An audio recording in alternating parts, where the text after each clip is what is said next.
ఆ ఒక ఇన్సిడెంట్ రామారావు గారి మీద పార్టీ తెలుగుదేశం పార్టీ అందరికీ తెలుసు. ఈరోజు తెలుగుదేశంలో మేము పెద్దలు మేము గొప్పలు అని చెప్పుకున్న వాళ్ళందరికీ తెలుసు అది తెలుగుదేశం పార్టీ ఎన్టీ రామారావు గారిదని. కానీ ఆ ఎన్టీ రామారావు గారి పార్టీని అన్యాయంగా లాక్కొని లక్ష్మీ పార్వతిని ఒక బూచిలాగా చూపించి లాక్కొని ఆయన మీద చెప్పులు విసరటం అనేది దారుణమైన సంఘటన. ఆ సంఘటనకే నెహ్రూ గారు డిఫర్ అయ్యారు. అది కాకుండా ఉంటే కనుక చర్చలు నడిచేవి. నెహ్రూ గారు కూడా కొంత భాగం పార్టిసిపేట్ చేశారు. చంద్రబాబు నాయుడు గారికి రామారావు గారికి మధ్యలో సయోధ్య కుదర్చడానికి చాలా వరకు ఇది చేశారు.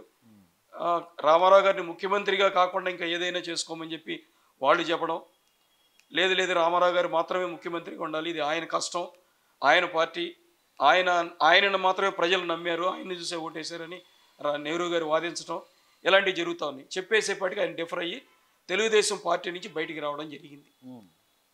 అక్కడి నుంచి కూడా తెలుగుదేశం పార్టీ రామారావు గారు చనిపోయేంత వరకు దానిలోనే ఉన్నారు.